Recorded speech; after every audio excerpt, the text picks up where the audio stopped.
and welcome to the Two Piece Pole Podcast. My name is Erica, and this is Brandy. Hello, everybody. Welcome back. And if it's your first time joining us, what the podcast is about, it is about helping the underserved and underprivileged communities, especially people of color, Black and Brown. All right, so we have been doing a series on restorative teeth repair. And this evening is going to be about crowns, okay? So definition of a crown is a covering or cap that fits over an existing reshaped tooth. Sometimes the shape of the tooth looks like a stub or a nub, because at this point, you really don't have a tooth, so they got to put something there to make it seem like you got a tooth, right? Correct. Okay. All right, so we got the definition down. All right. So, Brandy, tell me why someone would need a crown. So the crown, like Erica said, is like a cap or a covering, and it covers the existing portion of a tooth that has been reshaped so that that cap or crown can fit on top.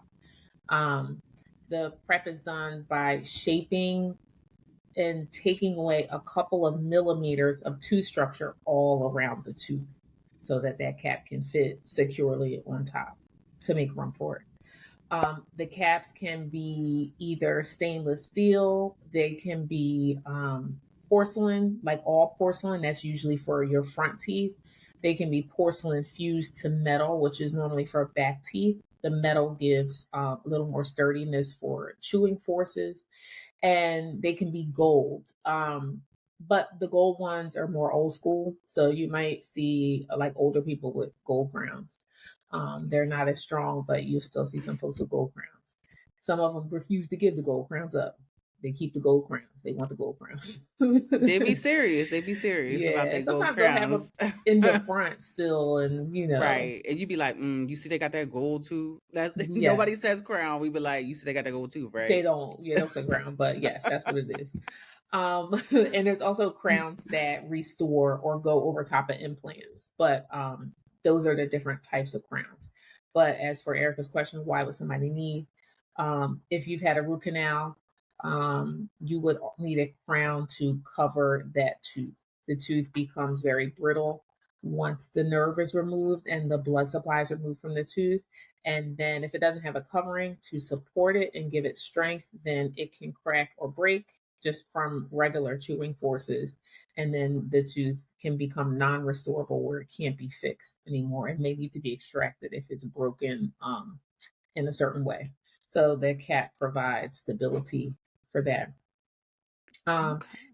If a natural tooth is fractured, say you bit on something really hard, like a popcorn kernel or candy, sometimes you don't even have to be biting on something hard. You can just have a lot of decay in the tooth and bite on something.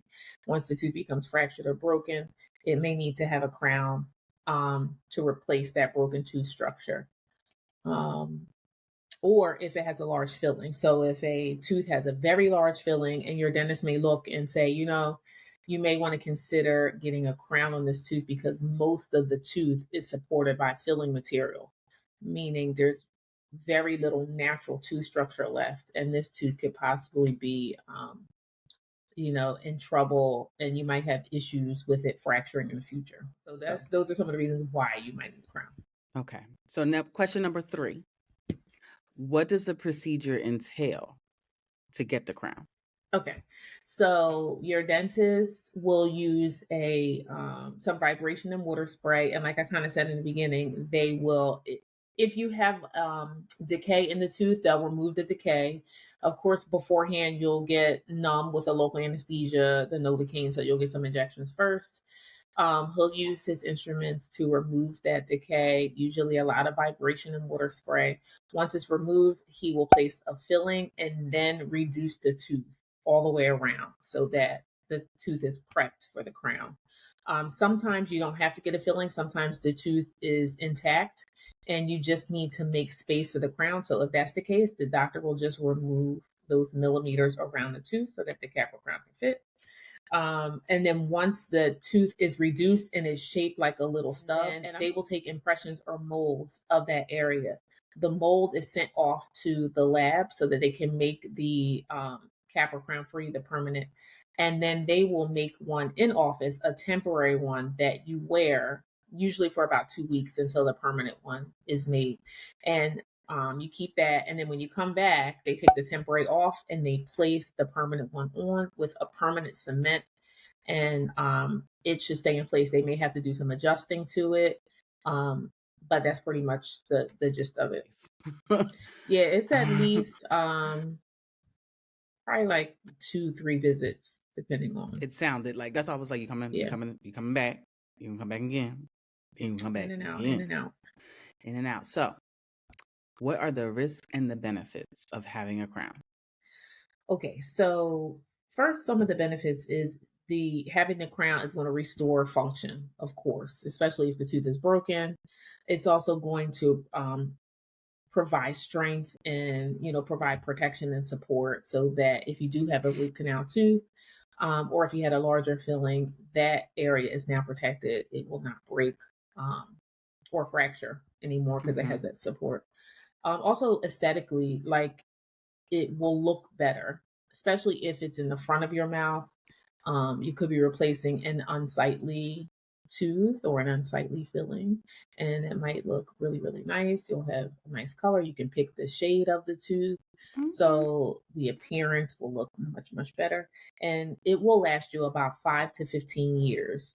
But remember, you got to still take care of it. Like, it's a regular tooth. You got to floss. You got to do, it's still a tooth in your mouth. So you got to get these replaced. That's what they don't tell you. You may have to have them replaced sooner rather than later. So a lot of it will depend on you and your home care. Yeah. Also, there may be first, it's also irreversible. So once it's done, it's done. Once you ground the tooth down, that's that. You could also get reoccurrent decay. So you can get more decay on this tooth, just as if it was a regular tooth without a crown. So that's why I said you have to make sure you're flossing and brushing and doing all those things.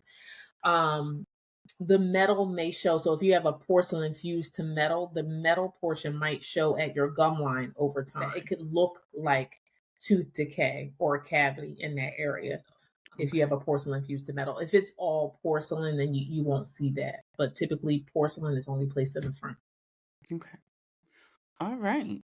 That was very informative. So folks out there, if you ever go to your dentist and they say you need a crown, there you go.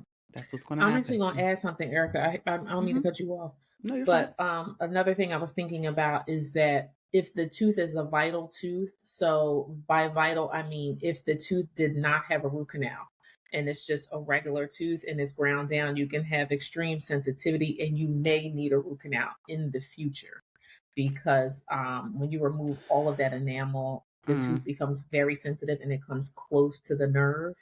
And sometimes the tooth won't respond well. So if you get caps or crowns done without root canals, you can have a lot of sensitivity afterwards, and it may not go away. I'm sorry, I didn't mean to cut you off. But so they do that on it. Okay, so basically it's the same thing. Like you're gonna get this done, and then they got to take it off anyway and replace it. What you mean? So you said that if you get one on a tooth that doesn't have a root canal and they put it on there, and then all that stuff happens, you're just gonna have to turn around and get it taken off and get a root canal. You don't have to get it taken off. They can do a root canal through the top portion of it, so you don't have to have it taken off. So that was a good question, right? That was a good question, yeah, because they will access the canals through the top of the tooth, and then they'll just replace a filling once the root canal's done. So that's that's what you would do if you had that issue. They would root canal the tooth, and then they would just, so you won't have the cap removed. It will stay in place. Yeah. All right. Good question. Sounds good. I like that. Yeah. Well, I mean, I don't like that, but I like the information that you gave me. You like the answer, yeah. All right. So to wrap up the episode, I want to know, I know you go through a lot during your work week, right? So tell me, I'm sure you got some crazy stories, right? So tell us a crazy story from this week. And it's only Wednesday. I can't even count the stories, but I got one in mind. So I had a patient. We give patients safety glasses all the time. At least I do. Just to protect the eyes, because anything can splash or drop in the eyes. But anyway, mines are tinted, so they're like sunglasses. And I put these on a patient I've been seeing for years. And I'm like, oh, you want to wear yours or mine? So he's like, oh, I'll wear yours. So I put them on. And I'm working and he's like, raising his hand. I'm like, what's wrong, sir? He's like, oh, well, I'm having an issue right now. Like, I think I'm going to complain to your supervisor. I'm like, well, what's wrong? And he's like, you got it dark in here. Like the lights is down. Like, how are you seeing? How do you see like this? Like, look at these lights. They're not. And I was like, I can see just fine, Mr. So-and-so. Like, what's the problem? So I'm like, everything's good. I'm good. So I'm working. And he raised his hand again. He was like, is Stephanie here? Like he's asking for the manager. And I was like, I can send you up to her on the way out, but I don't understand what the problem is. I can see just fine. So then I realized that he got on the sunglasses, child. And he thinks that it's dark in the office. He and he doesn't got even sunglasses. understand. He doesn't even So I get said to him, I was like, Mr. So-and-so, those glasses you have on are dark. You know that, right? They're sunglasses. Why he started laughing? He was like, "Oh my God, I'm so sorry. Oh my God, please forgive me. I was about to get you in trouble. You were about to get me in trouble because you got on a whole pair of sunglasses. That's Well, that's why you're supposed to ask questions.